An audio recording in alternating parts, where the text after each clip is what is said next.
तो हमने कुछ फॉर्मूलेस देखे थे, तो उसमें एक ना हमारा एक और भी होते हैं कि 3 डायमेंशनल रिप्रेजेंटेशन, तो 3D फॉर्मूला भी होता है ऑर्गेनिक कंपाउंड्स का। तो मैंने पिछली वीडियो में इसको नहीं रखा क्योंकि उसके लिए मुझे 4 पेन चाहिए थे, तो उसको मैं अरेंज करने गई थी। तो अब इसमें देख लेते हैं। तो देखो, तुम्हें अगर पता हो तो कार्बन जब हमारा sp3 हाइब्रिडाइज्ड होता है तो वो टेट्राहेड्रल शेप शो करता है। sp3 हाइब्रिडाइजेशन में देखो नॉर्मल शेप टेट्राहेड्रल होती है ना, ध्यान हो तो। देखो उसको हम कैसे बनाते थे, देखो इस तरीके से बनाते थे, ध्यान करो। ऐसे तो मैंने उसमें भी बताया था कि इस तरीके से हम बनाते हैं, ठीक है। अब इसमें तुम ध्यान से अगर देखो, देखो ये अगर 2 बॉन्ड इनको देखो तो ये 2 बॉन्ड एक ही प्लेन में आ रही हैं, देखो एक प्लेन में है। तो जो 2 बॉन्ड हमारी एक ही प्लेन में होती हैं उनको तो हम प्लेन लाइन बनाकर शो करते हैं। अभी मैं इसमें दिखाऊंगी। एक बॉन्ड देखो हमारी उस प्लेन से आगे की तरफ है, जैसे ब्लैक बोर्ड में अब मैं आगे चौक से एक लाइन लटका दूं हवा में, नॉट पॉसिबल, तो उसको मैं यहाँ कैसे शो करूंगी। और एक बॉन्ड तुम देखोगी अवे फ्रॉम द प्लेन है कि मैं ब्लैक बोर्ड में छेद करके पीछे एक लाइन निकालूं, तो both things are not possible, ठीक है। हम जो विद इन प्लेन लाइन है उनको तो शो कर सकते हैं, तो जो अबव द प्लेन है और जो बिलो द प्लेन है उनको हम कैसे शो करेंगे, ठीक है बेटा। तो हम अबव द प्लेन को ऐसे डैश डैश डैश करके शो कर देते हैं, ठीक है। ऐसे 4 हमारे वेज हैं to express the just 3 dimensional formula, ठीक है बेटा। तो जो हमारा एक तरीके से टुवार्ड्स है, एक अवे है, और विद इन द प्लेन वालों को तो हम ऐसे शो करेंगे सिंपल प्लेन लाइन से। इसको थोड़ा हम जो अबव द प्लेन है उसको बोल्ड लाइन से शो करेंगे, ऐसे थोड़ी गाड़ी बनाएंगे, और जो अवे फ्रॉम द प्लेन है उसको डैश डैश डैश करके बनाएंगे, ठीक है। तो हम अगर ऐसे अलग अलग तरीके से बनाएं तो उसका ये मतलब होता है, देखो बेटा इस तरीके से मान लो ये 2 बॉन्ड्स तो विद इन द प्लेन वाली है, ठीक है। कुछ भी लग सकते हैं, जैसे ए भी ग्रुप लगेगी। एक बॉन्ड देखो हम ऐसे करके ऐसे बोल्ड थोड़ी सी डार्क कर देते हैं, तो ये अबव द प्लेन है, ठीक है, टुवर्ड्स द ऑब्जर्वर, मतलब मेरी तरफ, ठीक है।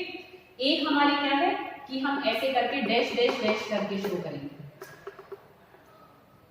ठीक है। ऐसे लगा दो यहाँ पर, इधर डी लगा दो, तो ये हमारी, ये तो टुवर्ड्स द ऑब्जर्वर है मतलब मेरी तरफ, और ये अवे फ्रॉम द ऑब्जर्वर है जो ऑब्जर्व कर रहा है, समझ रहे हो बेटा, ठीक है। तो इस तरीके से हम चारों बॉन्ड्स को शो करते हैं। अब जरूरी नहीं है कि मैं 2 यहाँ बना रही, मैं 2 प्लेन यहाँ भी शो कर सकती हूँ, 2 प्लेन यहाँ भी शो कर सकती हूँ, पर फिर एक लाइन को बोल्ड दिखाऊंगी और एक लाइन को डैश दिखाऊंगी।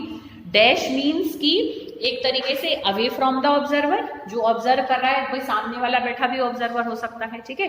तो अवे फ्रॉम द ऑब्जर्वर, और एक टुवर्ड्स द ऑब्जर्वर, और एक दोनों बॉन्ड जो विद इन द प्लेन होती है, ठीक है। तो इस तरीके से हम चारों बॉन्ड्स को, सिंपल सी बात है, मतलब चारों बॉन्ड को क्योंकि हम एक प्लेन में नहीं रख सकते तो अलग अलग तरीका रखना पड़ेगा। जो बॉन्ड एक प्लेन में हमको प्लेन लाइन से शो कर देंगे, जो टुवर्ड्स द ऑब्जर्वर है उसको बोल्ड लाइन से, और जो अवे फ्रॉम द ऑब्जर्वर है उसको डैश लाइन से। अब ऑब्जर्वर काम करने वाला भी हो सकता है देखो, और किसी को हम समझा रहे हैं वो भी हो सकता है, ठीक है, समझ रहे हो। पर हम इस तरीके से उनको फिर शो करते हैं, किसी एक को मान सकते हैं तो हम उसको शो करते हैं। क्लियर बेटा, आ रही बात समझ में। बस बोल्ड लाइन के लिए लिखोगे टुवर्ड्स द ऑब्जर्वर और डैश के लिए लिखोगे अवे फ्रॉम द ऑब्जर्वर। तो इस तरीके से हम इनको शो करते हैं। अब देखो ऑर्गेनिक कंपाउंड का हम क्लासिफिकेशन जो 11th में करते हैं हम उसको करने जा रहे हैं। हाइड्रोकार्बन वाला बेसिकली तुम्हारा 10th वाला था। तो अब ऑर्गेनिक कंपाउंड्स को देखो हम उसका एक मेन क्लासिफिकेशन करेंगे, बुक में बना हुआ है वो, पर मैं थोड़ा सा उसको और बड़ा करवाऊंगी ताकि उसमें एक में तुम्हें सारी बात समझ में आए। शोर मचा रहे हैं इधर। चलो तो अब हम देखेंगे यहाँ पर ऑर्गेनिक कंपाउंड्स। मैं पेज पे इसका प्रॉपर अच्छे से बना के उसका फोटो भेज दूंगी, तो उसमें बेटा नोट कर लेना। तो देखो ऑर्गेनिक कंपाउंड्स को हम 2 भागों में बांटते हैं। देखो एक होते हैं हमारे ए साइक्लिक कंपाउंड्स, इनको हम एलिफेटिक कंपाउंड्स भी कहते हैं, या हम इनको चेन कंपाउंड्स भी कहते हैं, मतलब हमें चेन्स मिलेंगी इसमें, ठीक है, ऐसे लगातार चेन मिलेंगी। एक हमारे होते हैं फिर साइक्लिक ही रखेंगे, है ना। एक बार मैं इसको भी कंफर्म करूं ताकि हमारा थोड़ा यहाँ से भी ना जाए, मतलब एक कंप्लीट देना है मुझे तुम्हें क्लासिफिकेशन, ठीक है। तो ए साइक्लिक को हम एलिफेटिक, वर्ड याद रखना, बच्चे भूल जाते हैं बहुत जल्दी इसको, ये बुक में भी कहीं अभी नहीं है पर एकदम बाद में दिखाने लग जाते हैं, तो इसलिए अभी से ध्यान रखो। एसाइक्लिक मतलब जिसमें साइकिल नहीं है, कोई रिंग कंपाउंड नहीं है, चेन्स हैं बस ऐसे ऊपर नीचे ऐसे चेन्स हैं। एलिफैटिक भी हम चेन कंपाउंड्स को लिए टर्म यूज करते हैं। दूसरा हमारा है रिंग कंपाउंड्स, रिंग को हम क्लोज्ड स्ट्रक्चर्स में कह देते हैं, ठीक है, साइक्लिक स्ट्रक्चर में कह देते हैं कि एक साइकिल से बन जाते हैं कि घूम के वापस वहीं आ जाते हैं, ठीक है बेटा। अच्छा, अब देखो जो हमारे एलिफैटिक कंपाउंड्स होते हैं उनको फिर फर्दर हम दो क्लासेस में बांट सकते हैं। एक होती है देखो बेटा स्ट्रेट चेन और एक होते हैं ब्रांच चेन।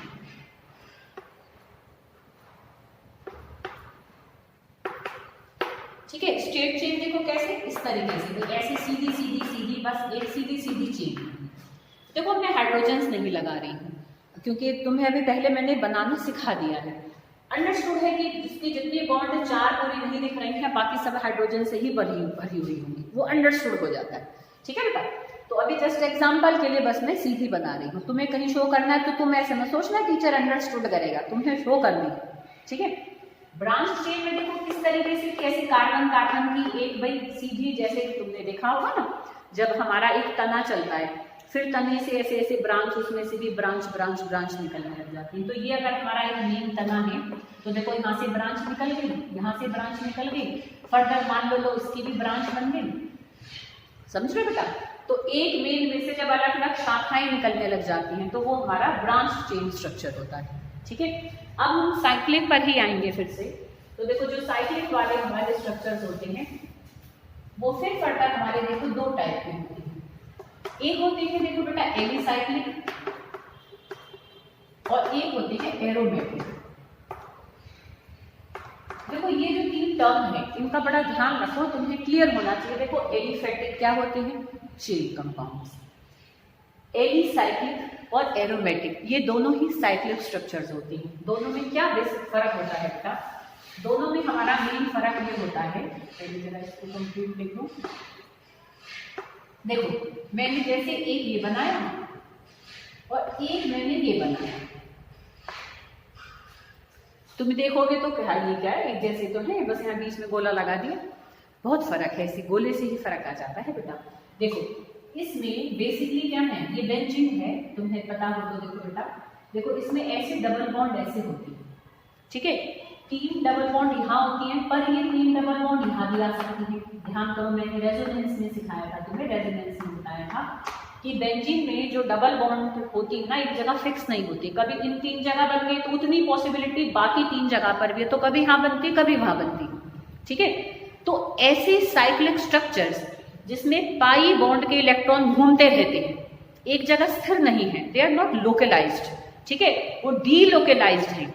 मतलब डीलोकलाइज्ड मतलब एक जगह लोकल, एक जगह फिक्स नहीं है, घूमे जा रहे हैं। तो डीलोकलाइज्ड पाई इलेक्ट्रॉन्स को फिर हम ऐसे बॉन्ड की जगह बनाने की बजाय हम उसको कैसे बना देते हैं, ऐसे बना देते हैं कि देखो सब पर घूम रहे हैं पाई बॉन्ड के इलेक्ट्रॉन। तो उस पाई बॉन्ड के इलेक्ट्रॉन जो घूम रहे हैं उन घूमते हुए पाई इलेक्ट्रॉन को बारी बारी डैश डैश डैश करके बनाएंगे तो हमारा बड़ा टाइम खराब होगा। तो हमने जनरल मैनर में उसको ऐसे सिंपल गोला करके दिखा देते हैं कि भाई पाई बॉन्ड के इलेक्ट्रॉन घूम रहे हैं उसमें अंदर अंदर ही, ठीक है। तो ऐसे रिंग कंपाउंड जिसमें पाई इलेक्ट्रॉन्स आर डीलोकलाइज्ड, ठीक है, नॉट लोकलाइज्ड, तो उनको हम क्या कहते हैं, एरोमेटिक कंपाउंड्स कहते हैं। ऐसे रिंग कंपाउंड जिसमें पाई बॉन्ड के इलेक्ट्रॉन एक जगह स्थिर नहीं है, एक जगह लोकलाइज्ड नहीं है, तो ऐसे रिंग कंपाउंड्स को हम एरोमेटिक कंपाउंड्स कहते हैं।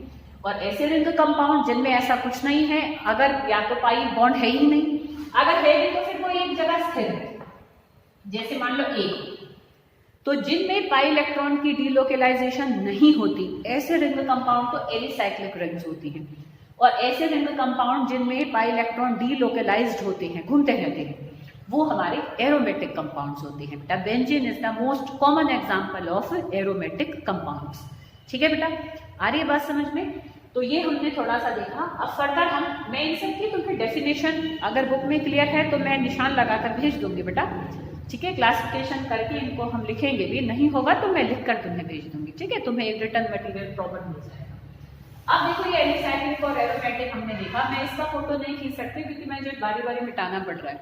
तो मैं इसलिए एक पेज पर अच्छे से पूरा बनाकर फिर भेज दूँ।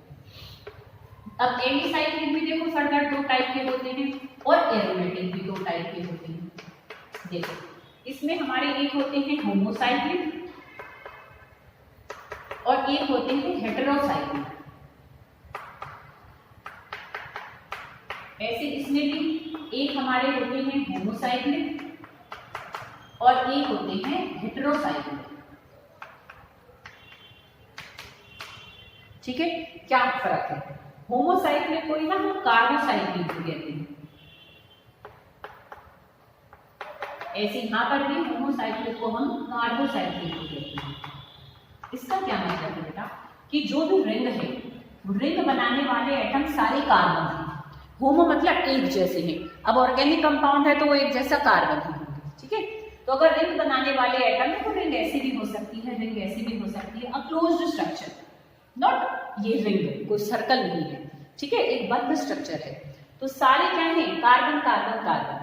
बट अगर देखो मैं ऐसा ही एक लो ऐसे बनाया और यहाँ पर मैंने लगा दिया नाइट्रोजन, मतलब कार्बन ही भी है पर कार्बन के साथ और कुछ और भी एटम अगर रिंग बनाने में इन्वॉल्व हो रहे हैं, जैसे नाइट्रोजन, ऑक्सीजन, क्लोरीन। ठीक है, तो अगर रिंग बनाने वाले एटम में कार्बन के अलावा भी कोई और एटम है तो वो हमारे हेटेरोसाइक्लिक होते हैं।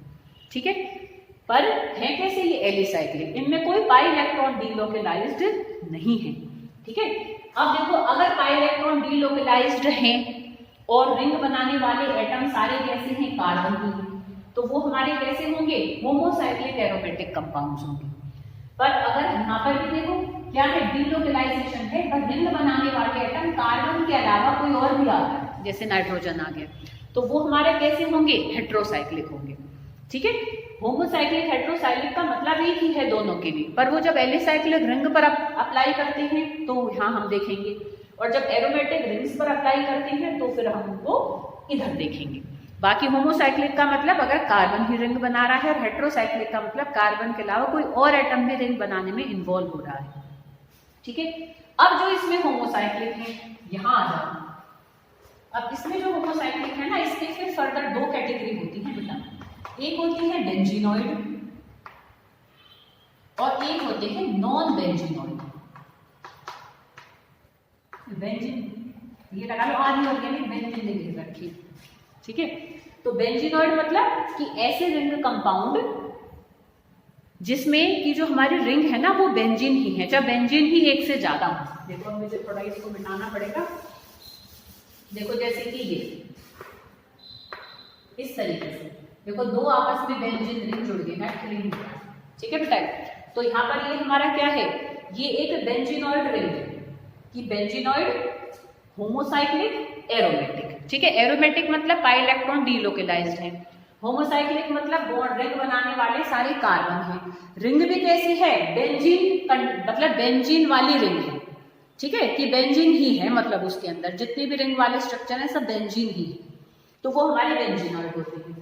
पर अब देखो ऐसे भी होती है कि भाई देखो जैसे इस तरीके से कि भाई मान लो इसमें आपको हम और बना लेते हैं, जैसे इस तरीके से एक ऐसी देखो ऑक्टागन बनाओगे, एक ऐसे बनाया, फिर ऐसे, फिर ऐसे, फिर ऐसे, फिर ऐसे, फिर ऐसे। अब देखो इसमें भी पाई इलेक्ट्रॉन डीलोकलाइज्ड है, पर ये बेंजीन नहीं है। बेंजीन में तो 6 कार्बन की रिंग होती है, यहाँ 8 कार्बन की है। तो ये कैसी है? ये हमारा कैसा है? हमारा ये गलत कर, हाँ इसमें आएगा ना। ये कैसा है? एरोमेटिक है, क्योंकि पाई इलेक्ट्रॉन डीलोकलाइज्ड है। होमोसाइक्लिक है, बॉन्ड बनाने वाले सारे कार्बन है, पर बेंजीन नहीं है। रिंग कैसी है? नॉन बेंजीनॉइड, कि बेंजीन वाली रिंग ना हो पर फिर भी पाई इलेक्ट्रॉन डीलोकलाइज्ड है और कार्बन की ही बनी हुई रिंग है, तो फिर वो नॉन बेंजीनॉइड हमारा कैसा होगा? एरोमेटिक कंपाउंड होता है।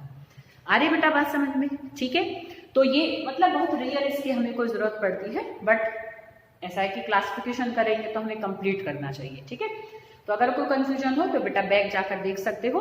तो this is the whole classification of organic compounds. ठीक है, तो आ रही बेटा बात समझ में? तो अब ये 2 छोटी छोटी सी टर्म्स और हैं, उनको मैं तुम्हें समझा देती हूँ।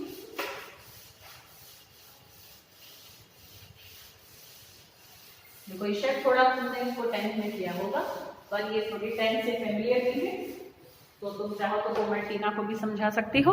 प्रकार्यात्मक समूह हम हिंदी में कहते हैं, इंग्लिश में उसको हम कहते हैं फंक्शनल ग्रुप। ठीक है, तो देखो फंक्शनल ग्रुप क्या होता है, और एक छोटी सी टर्म है कि होमोलोगस सीरीज किसे कहते हैं, समजातीय श्रेणी कहते हैं बेटा हिंदी में उसको। ठीक है, होमोलोगस सीरीज। ठीक है, इनकी डेफिनेशन और एग्जांपल करने हैं, बट फंक्शनल ग्रुप की एक कंप्लीट होल टेबल है, मैं टेबल बनाकर भेज दूंगी बेटा, तो उसको सब नोट कर लेना। देखो क्या होता है फंक्शनल ग्रुप। फंक्शनल का मतलब क्या होता है कि जो कार्य करने वाली जो मेन एक तरीके से यूनिट है, ठीक है, वो हमारा फंक्शनल ग्रुप होता है। कि देखो बेटा एक ऑर्गेनिक हमारे पास से बहुत सारे कंपाउंड्स हैं, तो ऑर्गेनिक कंपाउंड के अंदर देखो उसकी वो वाली जगह, उसका वो वाला स्थान जो कि रिएक्शन बनाने में सबसे ज्यादा हिस्सा ले रहा है। देखो कैसे, देखो इस तरीके से मान लो, देखो ये हमारा, मैंने एक कंपाउंड बनाया ऑर्गेनिक, और इसमें यहाँ पर मान लो था OH ग्रुप, मतलब यहाँ H की जगह मान लो OH आ गया, हमने रिएक्शन किया OH आ गया। ठीक है, हमने रिएक्शन करा H की जगह Cl आ गया, मान लो ये एक ऑर्गेनिक कंपाउंड है मेरे पास। तो अगर हाइड्रोजन्स के अलावा बेटा अगर कोई और ग्रुप या कोई एटम आ जाता है, तो वो उसका सबसे ज्यादा क्रियाशील एक तरीके से यूनिट हो जाती है। अब जो भी रिएक्शंस होंगे ना, कोई भी आकर बॉन्ड बनाएगा, तोड़ेगा, अटैक करेगा, इसी जगह पर ही आके करेगा।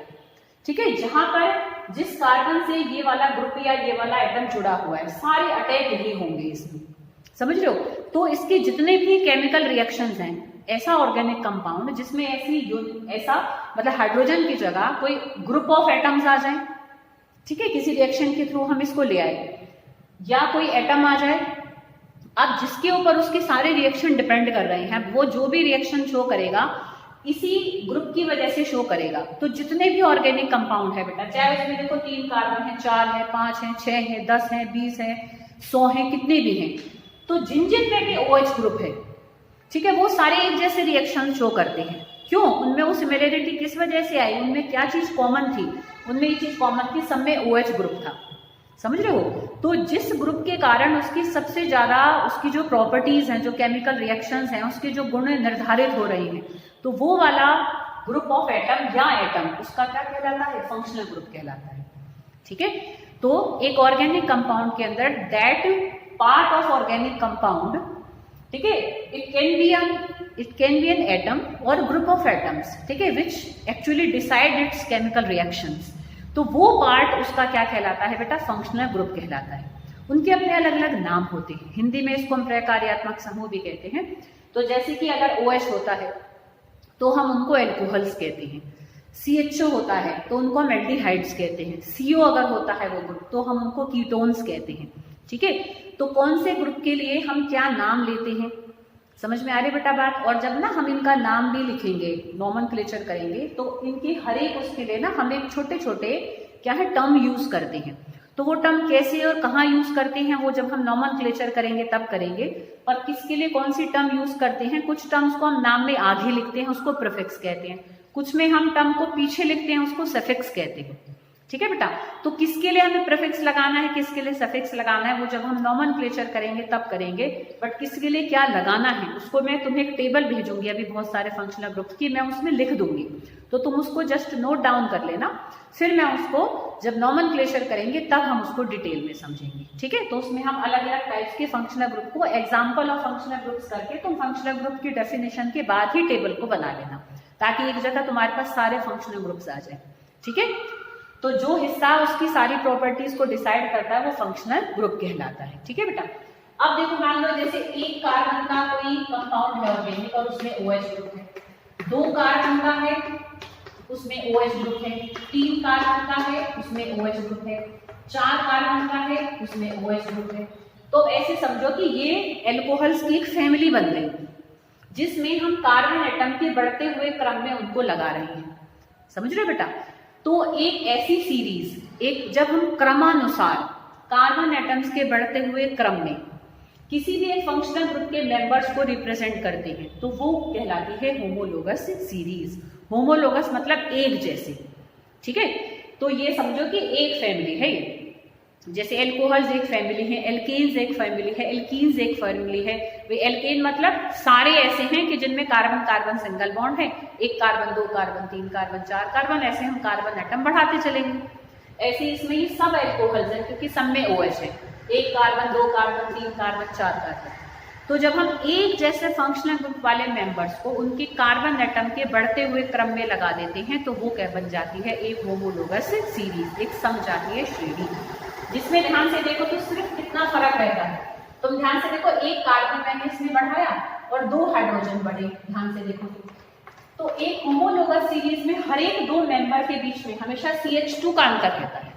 और उस CH2 का अगर मैं मास निकालूं, भार निकालूं, तो देखो कार्बन का हमारे कितना होता है 12, दो हाइड्रोजन का होता है 2, तो 14 हो गए। तो कितना अंतर रहता है, मास का अंतर कितना होता है, भार का अंतर इनमें कितना होता है 14U।